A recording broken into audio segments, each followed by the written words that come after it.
মুখ্যমন্ত্রী রাজ্যে তিনি যে কোনো জায়গায় যেতে পারেন। আমরা ভারতীয় হিসেবে প্রত্যেকের জায়গায় যেতে পারি, এটা নিয়ে কোনো সমস্যা নেই। বিষয়টা হচ্ছে যখন সন্দেশখালীর মা বোনেরা অত্যাচারিত হচ্ছিল দীর্ঘদিন ধরে, তাদের জমি লুট হচ্ছিল, শারীরিক অত্যাচার হচ্ছিল, তাদেরকে মাঝরাত্রে পার্টি অফিসে নিয়ে গিয়ে পিঠা তৈরি করা হতো, সেদিন মুখ্যমন্ত্রী যাননি।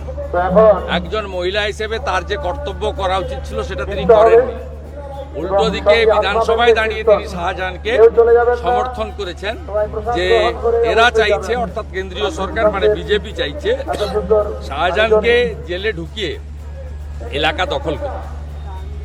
সন্দেশখালীর মানুষ মুখ্যমন্ত্রী এবং তার দলকে গত লোকসভা নির্বাচনে রিজেক্ট করেছে। রেখা পাত্র 7,000 ভোট লিড পেয়েছে সন্দেশখালীতে। বসিরহাট আমরা জিততে পারিনি, তার কারণ 50%-এর বেশি, 60%-এর কাছাকাছি মুসলমান ভোট আছে। মুসলমানরা আর যাই করুক, তারা বিজেপিকে ভোট দেয় না। তৃণমূলে যোগদান করেছেন সুজয় মাস্টার, উনি টিএমসি, উনি লোকসভা ভোটেও টিএমসি করেছেন। উনি প্যারা টিচার সংগঠনের টিএমসির নেতা। তিনি আমাকে 5 দিন আগে একটা হোয়াটসঅ্যাপ মেসেজ করেছেন, আমার কাছে গোছানো আছে।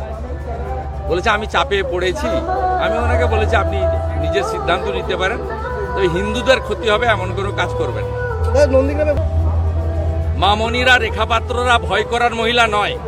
এদের 1000 টাকার লক্ষ্মীর ভান্ডার দিয়ে কেনাও যায় না। ভুল জায়গায় হাত দিয়েছে। ভোটে লড়াইনি। আপনার মাথা খারাপ হয়েছে নাকি? বিজেপি ভোটে লড়েছে, ওখানে প্রতীক ছিল নাকি? ভোট লুট করেছে যারা প্রার্থী ছিল, হাইকোর্টে গেছে, হাইকোর্ট বলে দিয়েছে সিসিটিভি ফুটেজ আর শেয়ার রেজিস্টারে সই, একটা ব্যালটের একটা পাটে সই, কোনো হিন্দুকে ভোট দিতে দেয়নি। ভোট বাতিল হবে কন্টাই কোঅপারেটিভ ব্যাংকে। বিজেপি লড়াইনি, কিন্তু যাদেরকে হারিয়েছে জোর করে, এই দৃশ্য আমরা দেখিনি। এই ব্যাংক মমতা ব্যানার্জি বা তার পৈতৃক সম্পত্তি নয়। 1945 সালে 5 জন স্বাধীনতা সংগ্রামী বানিয়েছিলেন। দাদা শেষ প্রশ্ন, বাতিল হবে তো ছেড়ে দেওয়ার কোনো সিন নেই। দাদা